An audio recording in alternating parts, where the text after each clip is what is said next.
Hi, welcome back. So ఇప్పుడు దాకా ఏం చూస్తాం మనం గ్రాస్ టోటల్ ఇన్కమ్ ఎలా కనుక్కోవాలో చూసాం.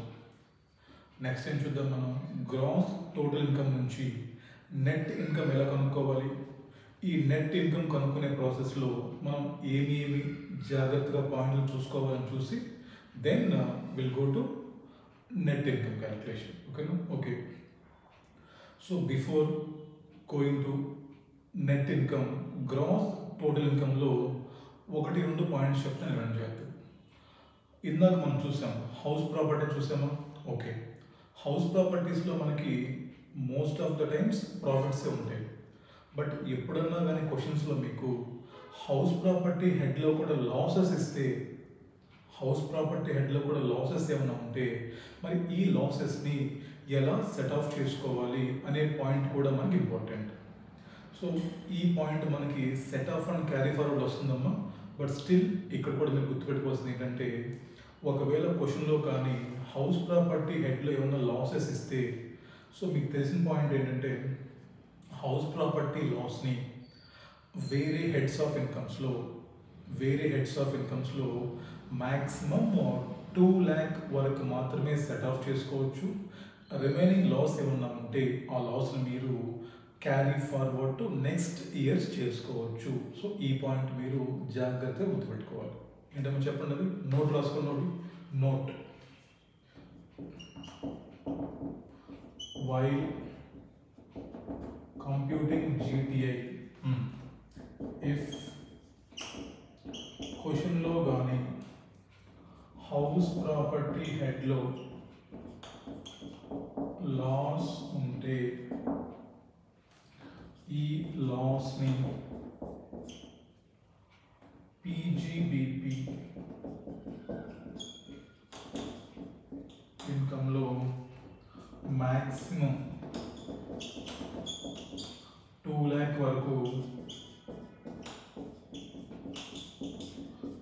సెట్ ఆఫ్ చేయొచ్చు. రిమైనింగ్ లాస్ క్యారీ ఫార్వర్డ్ చేయాలి to next financial year.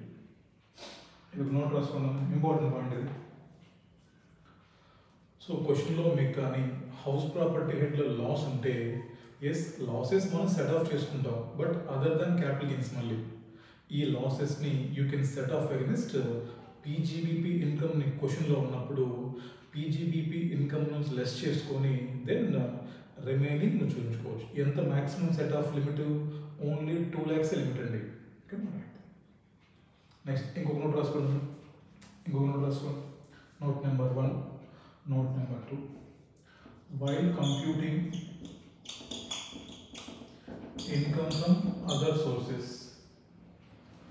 Income from other sources మీరు కనుక్కుంటున్నప్పుడు ఏమేమి చెప్పాను చెప్పండి. మనకి ఇంట్రెస్ట్ ఉండొచ్చు, ఇంట్రెస్ట్ ఆన్ సేవింగ్స్ బ్యాంక్స్ ఉండొచ్చు, ఇంట్రెస్ట్ ఆన్ ఫిక్స్డ్ డిపాజిట్స్ ఉండొచ్చు. ఈ ఇంట్రెస్ట్ అనేది మీకు ఇండియాలో రావచ్చు, ఫారిన్లో రావచ్చు, అంతే కదా. మీకు ఇది ఇండియాలో రావచ్చు, ఫారిన్లో రావచ్చు.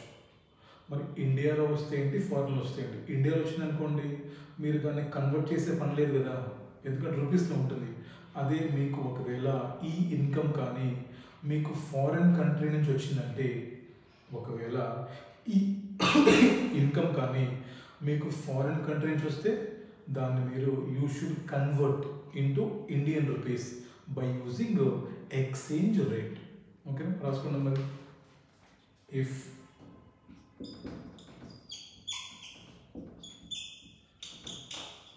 Any income from out side India ఉంటే దాన్ని ఎక్స్చేంజ్ రేట్ యూజ్ చేసి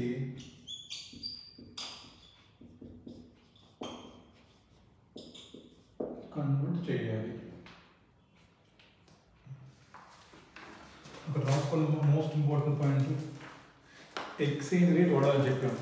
ఏ ఎక్స్చేంజ్ రేట్ వాడాలి? ఎక్స్చేంజ్ రేట్ యూజ్ చేయాలి. దానికి ఏ ఎక్స్చేంజ్ రేట్ మీరు యూజ్ చేయాలి?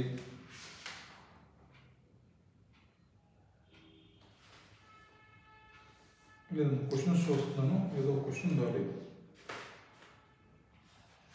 చాలా ఇంపార్టెంట్ క్వశ్చన్ అన్నమాట మన దగ్గర.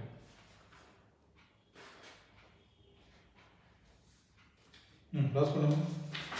Exchange rate should be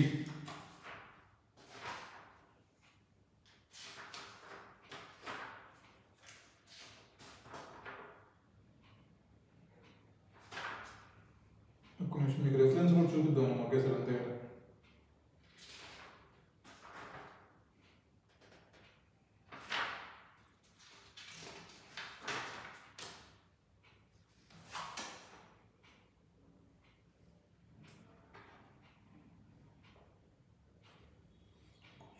question సరే ఇక్కడ ఉంది, క్వశ్చన్ చేసినప్పుడు చూపిస్తాను మీకు. రాయండి.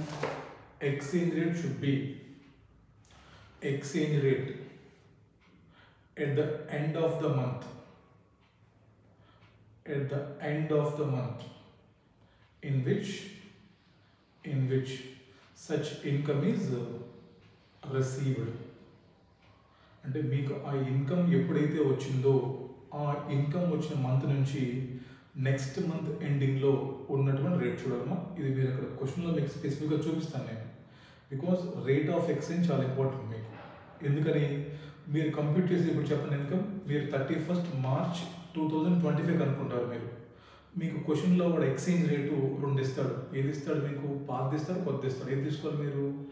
ఈ ఇన్కమ్ మీకు ఎప్పుడైతే రిసీవ్ అయిందో లేదా అక్రూ అయిందో ఆ మంత్ నుంచి నెక్స్ట్ మంత్ ఎండింగ్లో తీసుకోవాలి మీరు. ఫర్ ఎగ్జాంపుల్ మీకు నవంబర్ మంత్లో మీకు డివిడెండ్ రిసీవ్ అయింది. ఏం తీసుకుంటారు ఇప్పుడు? Exchange rate on 31st December. అంటే ఏంటి?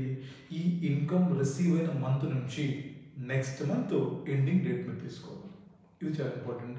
అక్కడ మీరు రాసుకోండమ్మా. రిఫర్ క్వశ్చన్, నేను క్వశ్చన్ వచ్చినప్పుడు మీకు క్లియర్గా చేస్తాను. ఎక్స్చేంజ్ రేట్ కూడా మనకి చాలా ఇంపార్టెంట్, బికాస్ ఇన్కమ్ మరి మీరు కన్వర్ట్ చేయాలంటే మీకు ఏం కావాలి? ఎక్స్చేంజ్ రేట్ కావాలి కదా, అది ఏ రేటు? Okay right. ఇంకో పాయింట్ రాసుకోండి. Income from PPF, interest income from PPF is also taxable. ఇప్పుడు దాకా ఏం చూసాం మనం? ఇంట్రెస్ట్ ఆన్ ఎస్బీ చూసాము, ఫిక్స్డ్ డిపాజిట్ చూసాము. ఒకవేళ మీకు ఏమన్నా పీపీఎఫ్ ఉంటే, పబ్లిక్ ప్రావిడెంట్ ఫండ్ ఉంటే, దాంట్లో మీకు వచ్చే ఇంట్రెస్ట్ కూడా మీకు ట్యాక్సబుల్ అవుతుంది. నోట్ నెంబర్ 3 అమ్మా. Interest income on PPF is also taxable. ఈ 3 నోట్లు చాలా ఇంపార్టెంట్.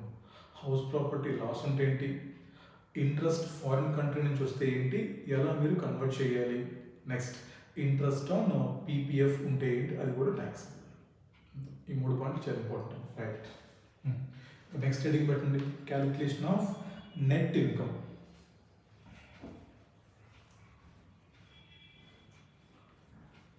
నేను మీకు ఎగ్జామ్ క్వశ్చన్స్ మొత్తం చేయిస్తాను టిల్ November 24. అప్పుడు మీకు అర్థమవుతుంది ఎంత ఈజీనా అని. ఎప్పుడు మీకు ఈ క్లారిటీ ఉంటే, ఈ సీక్వెన్షియల్ క్లారిటీ. హెడింగ్ పెట్టండి. Calculation of net income.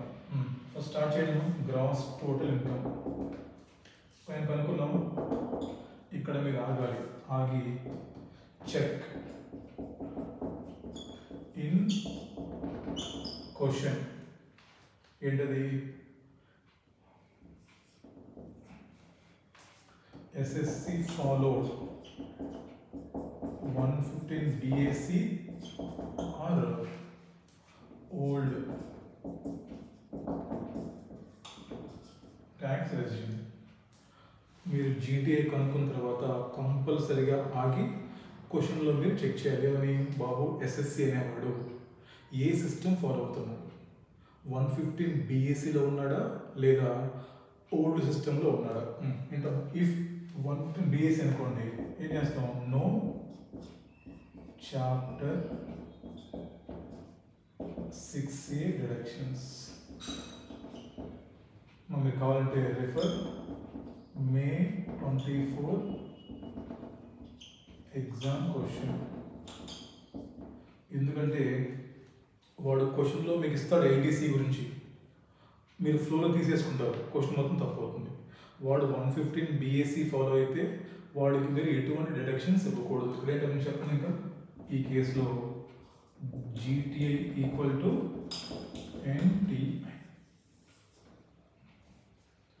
వాడు 115 BAC ఫాలో అయితే నో చాప్టర్ 6A డిడక్షన్స్. ఆ కేసులో ఏంటన్నమాట GTI ఈక్వల్ టు NTI. అలా కాకుండా వాడు పాత సిస్టమ్ చూసాం కదా మనం 3 lakhs 2,50,000 అది ఫాలోడ్ అనుకోండి. ఏం చేస్తాము here GTI minus chapter 6A ఇచ్చేసిన తర్వాతే మీరు NTI ఈ GTI నుంచి మీరు ఎలిజిబుల్ చాప్టర్ 6A డిడక్షన్స్ అన్ని ఇచ్చిన తర్వాతే మీరు నెట్ ఇన్కమ్ కనుక్కోవాలి. అంటే ఏంటి GTIలో చాప్టర్ 6A డిడక్షన్స్ ఇవ్వాలంటే వాడు కంపల్సరీగా ఓల్డ్ సిస్టమే ఫాలో అవ్వాలి. ఇది మీరు చాలా కేర్ఫుల్గా చెక్ చేయాలి. నేనే తప్పు చేశాను ఎగ్జామ్లో. నేను చెప్పాను కదా May 24లో వాడు చాప్టర్స్ 1 BAC ఫాలో అవుతున్నాడు. నేను కానీ క్వశ్చన్లో ఇన్ఫర్మేషన్ చదివేసి లెస్ చేసి డిడక్షన్స్ అన్ని మొత్తం తప్పు 6 మార్క్స్ పోయాయి నాకు.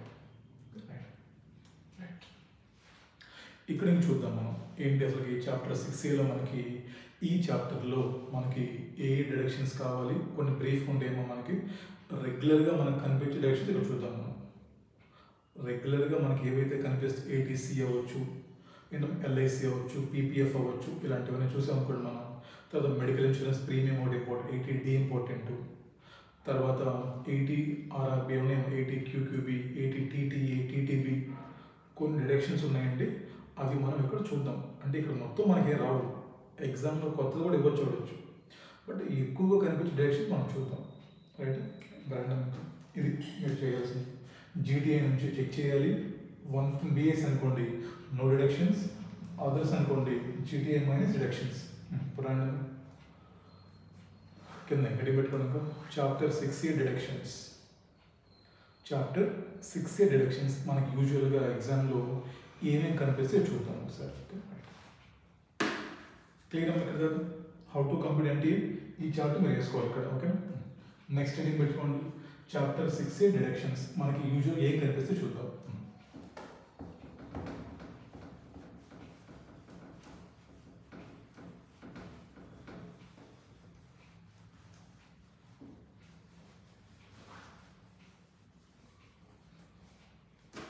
నేనైతే మీకు ఇక్కడ రాశానమ్మా క్లియర్గా, ఇక్కడ నా కాన్సెప్ట్ నోట్స్ తెలుగులో రాశాను ఇక్కడ.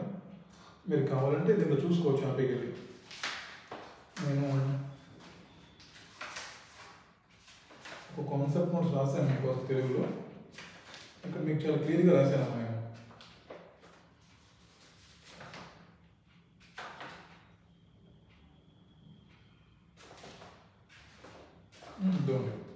ఈ కాన్సెప్ట్ నోట్స్ మీకు అందరి దగ్గర ఉంది, క్లాసెస్ పర్చేజ్ చేసిన వాళ్ళ దగ్గర. ఇక్కడ నేను క్లియర్గా రాశాను తెలుగులో ATC డిడక్షన్స్ ఏముంటాయి ఇవి చూద్దాం ఒకసారి మనం ఇప్పుడు. Then will go to calculations. చూడండి జాగ్రత్తగా ప్లీజ్, ఇది తీసుకోండి, సింపుల్గా అయిపోతుంది, మళ్ళీ మీరు రాసుకోని అవసరం లేదు, ఇది మీకోసం నేను రాశాను. చూడండి ఒకసారి. ఎగ్జామ్లో 99% ఈ చాప్టర్లో థియరీ క్వశ్చన్ రాదు మనకి. They will ask you only practical question 6 marks. తర్వాత చూడండి, ఈ చాప్టర్ స్టార్ట్ చేసే ముందు we must know few important deductions under section 80C అవ్వచ్చు, 80CC అవ్వచ్చు, 80CCC అవ్వచ్చు, D అవ్వచ్చు, QQB అవ్వచ్చు, TTA, TTB అవ్వచ్చు. ఫస్ట్ చూడండి డిడక్షన్స్ అండర్ 80C. జనరల్గా మనకి ఏమి వస్తుంది చెప్పండి ఎగ్జామ్స్లో, డిపాజిట్స్ ఇన్ PP అవ్వచ్చు, డిపాజిట్స్ ఇన్ PPF అవ్వచ్చు, లేదా లైఫ్ ఇన్సూరెన్స్ ప్రీమియం పేడ్ అవ్వచ్చు. ఓకే, అక్కడ రాసుకున్నాము ఈ డిపాజిట్స్ ఇన్ PPEలో, డిపాజిట్స్ ఇన్ PPE దగ్గర మొన్న ఎగ్జామ్లో పాయింట్ ఇచ్చాడు November 23లో. డిపాజిట్స్ ఫర్ హర్ మ్యారిడ్స్ అని ఇచ్చాడు. డిపాజిట్స్ ఇన్ PPE అంతేనా. డిపాజిట్స్ ఇన్ PPEలో నా కోసం చేసుకోవచ్చు, స్పౌస్ కోసం చేసుకోవచ్చు. అదేవిధంగా అక్కడ ఏమి ఇచ్చాడు deposit for his married son. అక్కడ మీరు కన్ఫ్యూజ్ అయిపోయి ఉంటారు, పెళ్ళి అయింది కదా ఇస్తారు ఎవరైనా, ఇస్తారు ఫస్ట్. అక్కడ రాసుకోండి PP దగ్గర డిపాజిట్స్ ఇన్ PPEలో for married son also allowed, refer November 23 exam question. ఇవే కనిపిస్తాయి మీకు. PPFలో డిపాజిట్ చేశారు, లేదా లైఫ్ ఇన్సూరెన్స్ ప్రీమియం పే చేశారు నీ కోసం, నీ వైఫ్ కోసం, నీ చిల్డ్రన్స్, ఈవెన్ మ్యారీడ్ కూడా ఇస్తున్నాడు. Okay right. నెక్స్ట్ 80CCC చూడండి, contribution to approved pension fund of LIC. So మనకి 80C ఉంటుంది, మనకి 80C ఉంటుంది, తర్వాత 80CCC ఉంటుంది.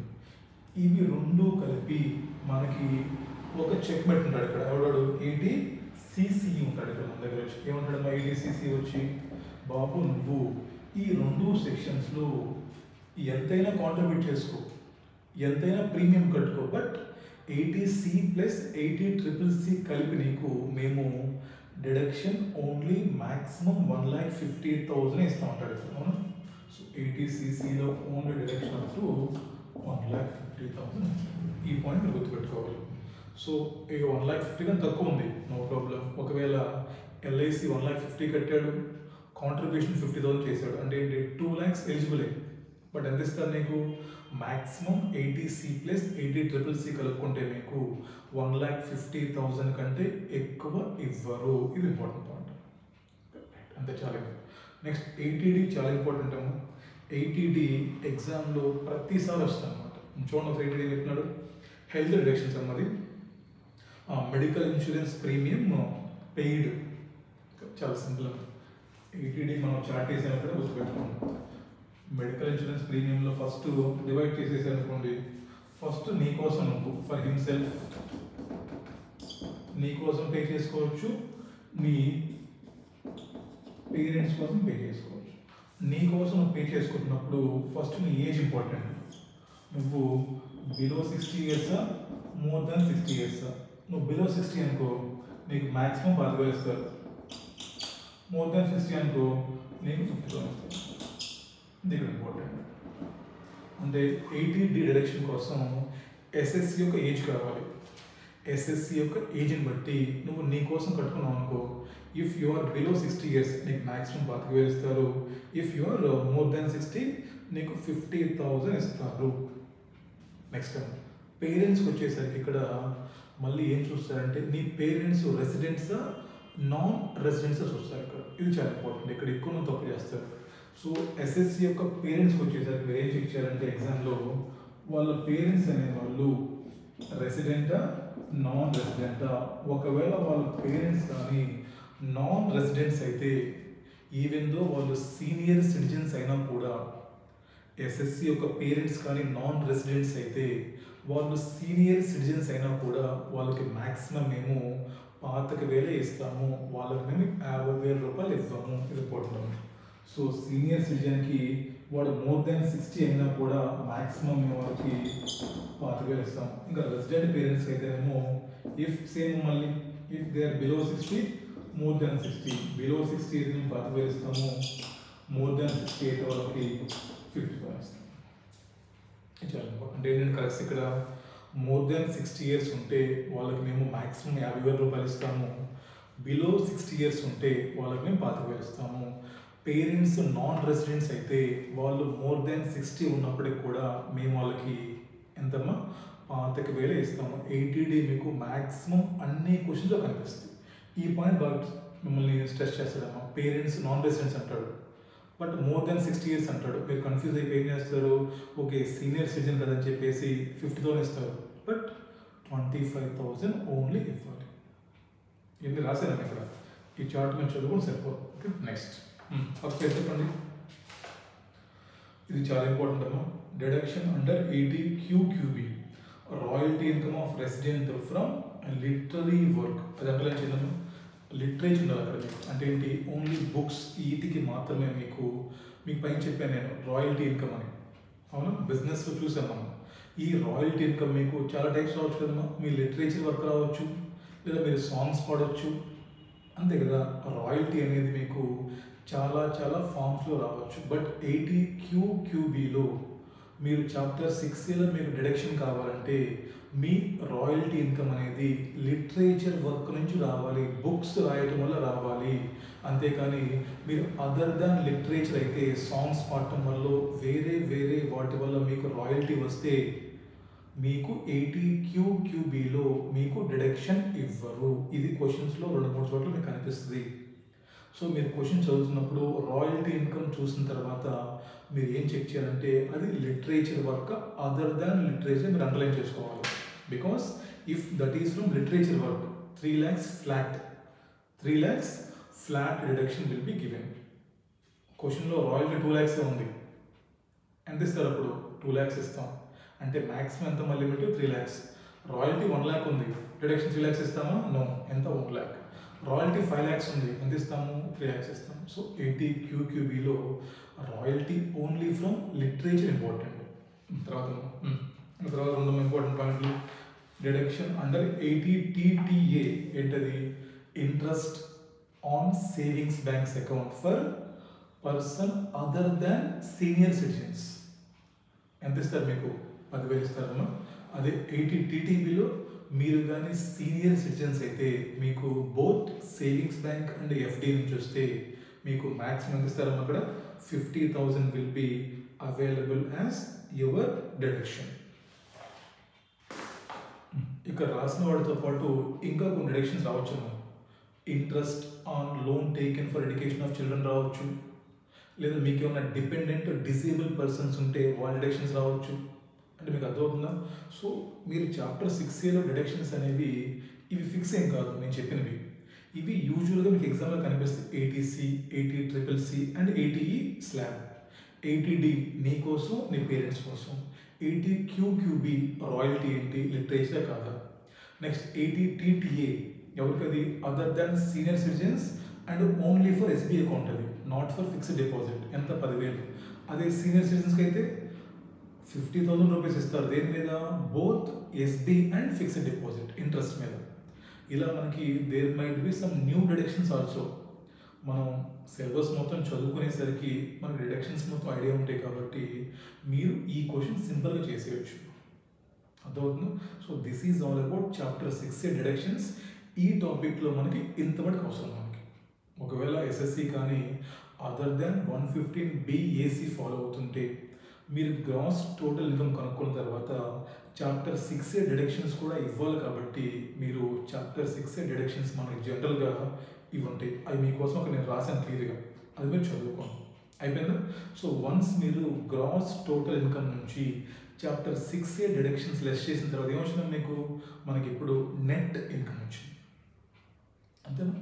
నెట్ ఇన్కమ్ తర్వాత ఏం పాయింట్? ఇంకా next calculation of income tax liability.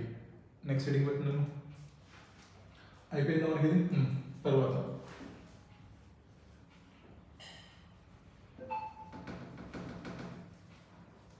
calculation of income tax payable.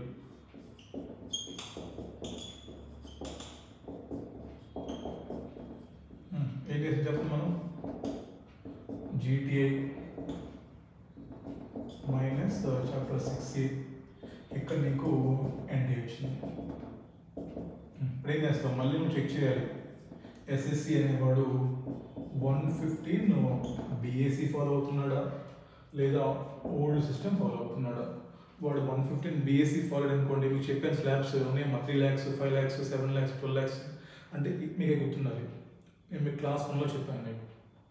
So SSC 115BAC follow అయితే ఎలా కనుక్కుంటారు ఇన్కమ్ ట్యాక్స్? తర్వాత ఎడ్యుకేషన్ సెస్ కనుక్కోవాలి, సర్చార్జ్ ఉంటే సర్చార్జ్ కనుక్కోవాలి, మొత్తం మీరు కనుక్కోవాలి. అదే SSC ఓల్డ్ సిస్టమ్ ఫాలో అవుతుంటే మళ్ళీ ఏం చేయాలి మీరు? వాడు వయసు చూడాలి మీరు. అంతేనా? ఏజ్ని బట్టి వాడు నార్మల్ పర్సనా, సీనియర్ సిటిజనా, సూపర్ సీనియర్ సిటిజనా, అంతే కదమ్మా. సో ఓల్డ్ సిస్టమ్ ఫాలో అవుతుంటే మీరు ఇక్కడ 3 ఉంటారమ్మా. ఎవరు? నువ్వు, మీ ఫాదర్, మీ గ్రాండ్ ఫాదర్, అంతే కదా. ఏం చేయాలి? ఇక్కడేమో మ్యాక్సిమం 2,50,000 ఎగ్జామ్ట్, ఇక్కడేమో 3 lakh ఎగ్జామ్ట్, ఇక్కడేమో 5 lakh ఎగ్జామ్ట్. మరి మారిపోతుంది కదా. అంటే ఏం చేయాలి? నువ్వు క్వశ్చన్ చదువుతున్నప్పుడు based on age, old system follow అవుతున్నప్పుడు ఆ ఏజ్ను మళ్ళీ చెక్ చేసుకొని వీడికి ఏంటి స్లాబ్లో, ఏ స్లాబ్లో ఉన్నాడు వీడని చెప్పేసి నువ్వు ఇన్కమ్ ట్యాక్స్ కనుక్కుంటావు. 4% health and education cess add చేసుకుంటావు. లేదా వాళ్ళుగా న్యూ సిస్టమ్ ఫాలో అవుతుంటే ఇక్కడ చెప్పిన స్లాబ్స్ ప్రకారం నువ్వు ఫైనల్గా ఇన్కమ్ ట్యాక్స్ కనుక్కుంటావు ప్లస్ 4% సెస్ యాడ్ చేసి this is income tax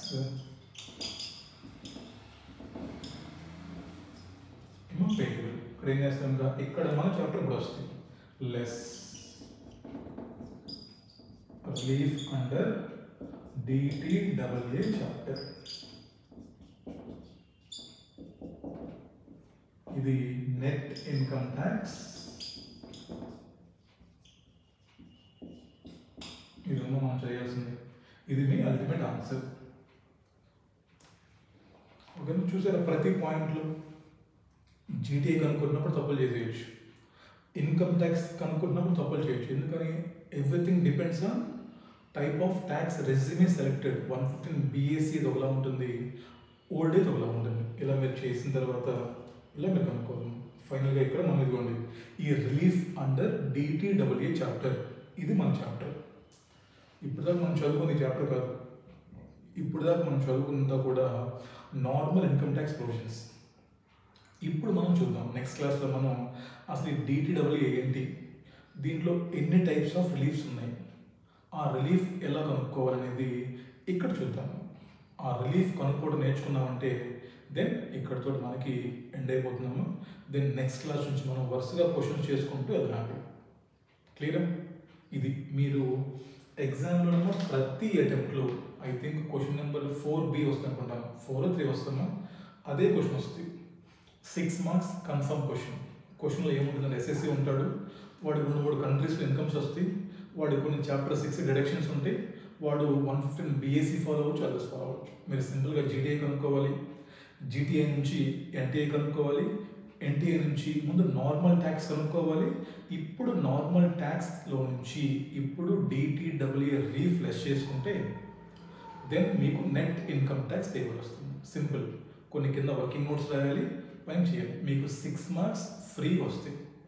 within 10 minutes you can solve the question. 6 out of 6 మీకు వస్తాయి. మీకు కావాల్సిన 40లో లేదా 50లో 6 marks అంటే చూడండి మీరే ఎంత important. So be very careful. అంత ఈజీ ఇది. మీరు అందరిలా చదువుకుంటే వెళ్ళమాకండి. ఇది నేను చెప్పిన మొత్తం రాసుకొని మీరు ఒక్కసారి మళ్ళీ రివైజ్ చేసుకోండి, మీరు తప్పు చెయ్యరు ఇంక ఎగ్జామ్లో. ఓకేనా? చాలు, ఇక్కడతో ఈ వీడియో ఆపేద్దాం. నెక్స్ట్ క్లాస్లో మనం DTAA చాప్టర్ స్టార్ట్ చేస్తాం. ఓకేనా? అప్పుడు చూద్దాం అసలు DTAAలో ఏంటి, ఎన్ని టైప్స్ ఉన్నాయి, 90 సెక్షన్ ఏంటి, 91 ఏంటి, యూనిలేటరల్ ఏంటి, బైలేటరల్ ఏంటి, అదంతా అక్కడ మనం చూద్దాం. ఓకేనా? కలుద్దాం మళ్ళీ. బాయ్.